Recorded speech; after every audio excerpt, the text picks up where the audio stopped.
Então, para acabar com essa rapidinho, o classicismo é até Portugal. O Brasil é descoberto e aqui começa a tal da literatura informativa. Nós sabemos que nossos índios não tinham registro escrito, né? E a literatura informativa vai ser o quê? Vai ser aquelas cartas, a carta de Caminhas, a carta de Caminha, que é uma espécie de certidão nascimento do nosso invasão, né? Nossa descoberta não, né? Da nossa invasão. Então, ali é chamada literatura informativa porque eram apenas cartas ou textos informativos sobre a nossa fauna, a nossa flora, a cultura, nossos índios, etc. e tal. Não havia uma produção literária no sentido de criação.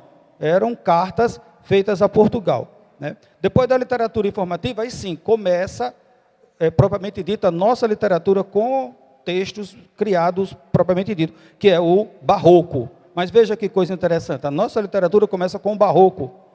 Não estou dizendo que a nossa literatura começa com o barroco em sentido histórico, estou dizendo em sentido literário, propriamente dito, né, com o Gregório de Matos, né?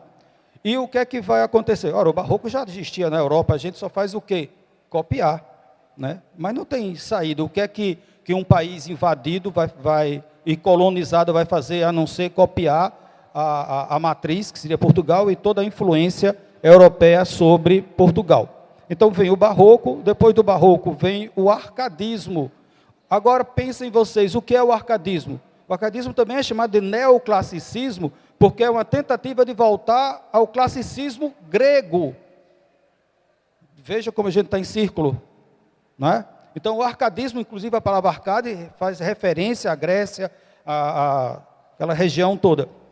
Então, a nossa literatura, mais uma vez, volta a beber na Europa, e o que é pior, ou melhor, nem sei, uma Europa clássica, antes de Cristo, com aquela visão toda ainda filosófica e literária dos gregos.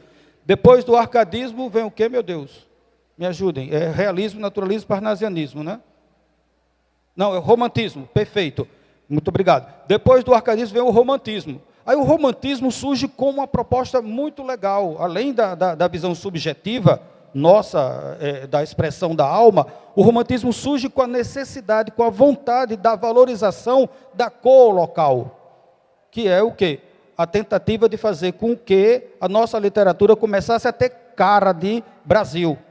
Porque você tem o barroco, que é uma continuação europeia, embora, veja, esqueci de dizer, o nosso barroco tem uma questão europeia, mas Gregório de Matos é baiano, e Gregório de Matos não deixa barato, ele põe a visão brasileira, nordestina, baiana, né? Põe a cor morena ali dentro, faz críticas sociais.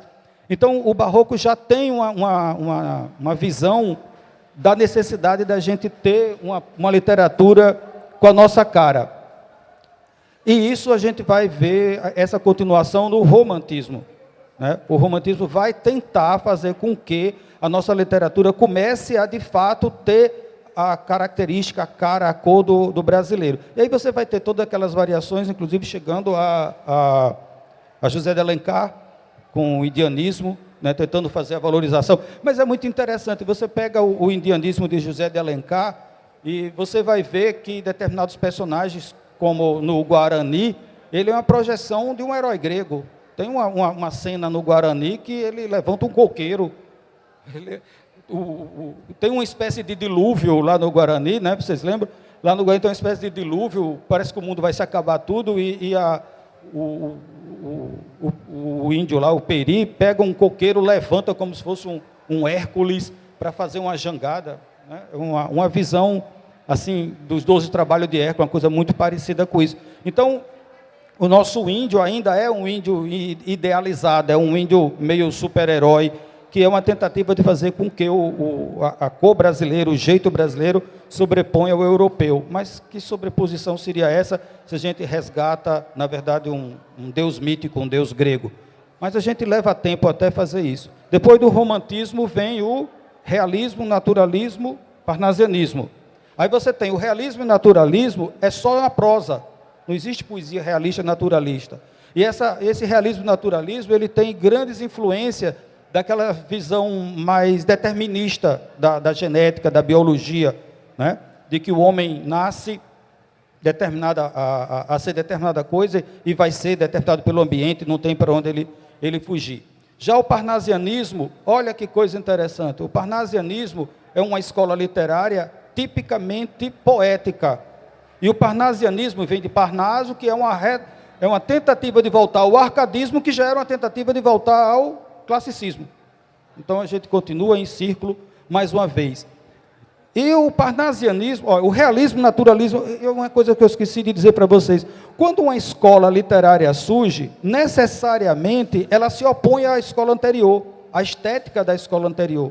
Então, o realismo, naturalismo, parnasianismo, ele vai se opor assim, de forma muito forte ao romantismo. Todo aquele subjetivismo, toda aquela deusação da natureza, da alma, do homem, do sofrimento, é negado pelo realismo, naturalismo na prosa e o parnasianismo na poesia. Mas não se enganem. Castro Alves, meu Deus. Não é Castro Alves, não. Como é o nome daquele? Olavo Bilac, chamado príncipe dos poetas, né? Olavo Bilac, que Castro Alves é do romantismo. O Olavo Bilac, que é parnasiano e se opõe ao romantismo, faz um poema que termina dizendo Via Láctea. Vocês lembram de Via Láctea? Como é que... Não lembro do poema. Lembra do poema? Em Via Láctea, que eu não me lembro o texto agora, devia ter trazido para vocês, ele termina dizendo: amai para entendê-las, pois só quem ama tem ouvido capaz de ouvir e entender estrelas. Ora, como é que você quer que um cara que seja parnasiano se opõe ao romantismo, diz que só amando você consegue ouvir estrela? Mais romântico do que isso, impossível, né? Quer dizer, o cara se trai, porque não tem jeito, não tem o que você fazer. Pode ser concretista, mas não tem como negar o romantismo. O romantismo não devia ser nem uma escola, né? Devia ser a nossa essência.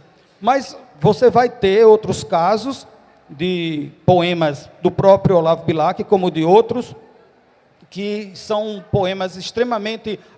Como é o nome do outro? Não sei se é Alberto de Oliveira, acho que é Alberto de Oliveira. No parnasianismo, eles chegaram a descrever um vaso chinês.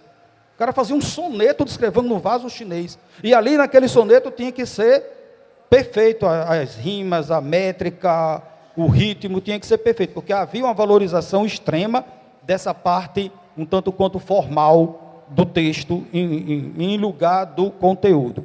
Aí a gente se livra do parnasianismo exatamente com o surgimento do modernismo, porque ninguém aguentava esse texto frio, seco. Aí vem o modernismo, e o modernismo chega ao Brasil com influência de quem?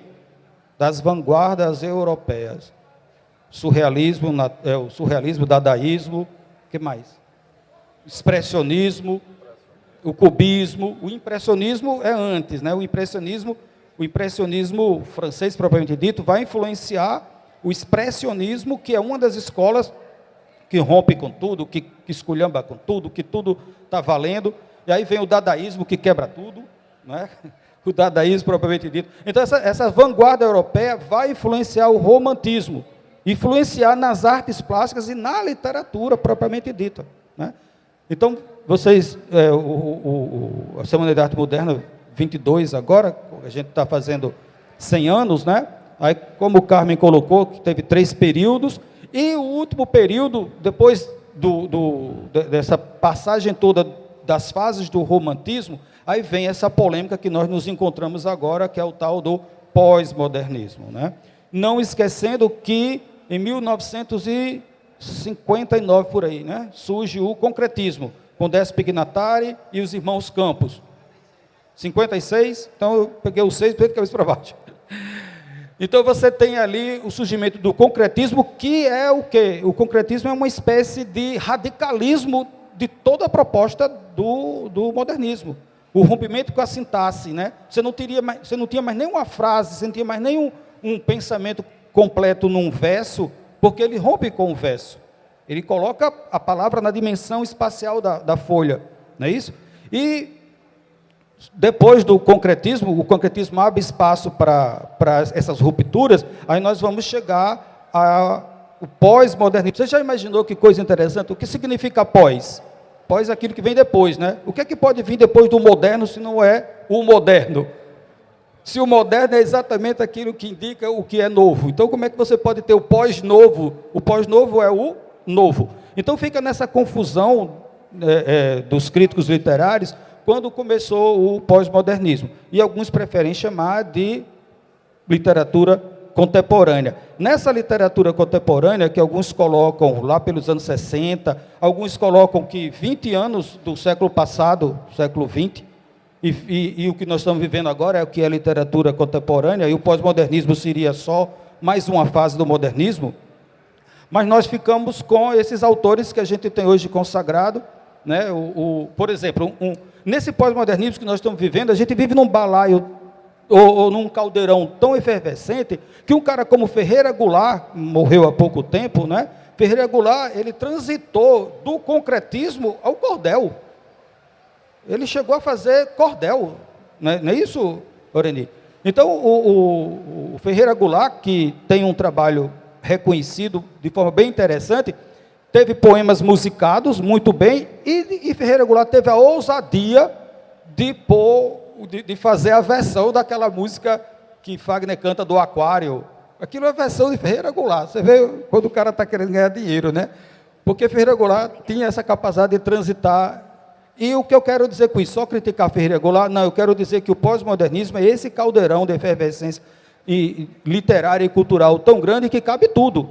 Cabe do concretismo, cabe a poesia, que foi, inclusive, que teve expoentes aqui em Natal, né? A poesia Processo, a Prax, né? Você tem um cara como Falves Alves, que deve ser estudado, Anchieta Fernandes, o Moacir, né? Que ela vai falar um pouco. Então, isso tudo está dentro da contemporaneidade que nós chamamos hoje de poesia contemporânea, na qual está João Andrade, Aloísio, Carmen, Oreni e outros colegas que aqui se encontram, tanto fazendo uma literatura moderna, no sentido de novas linguagens, como no próprio cordel, que aqui é tão bem representado.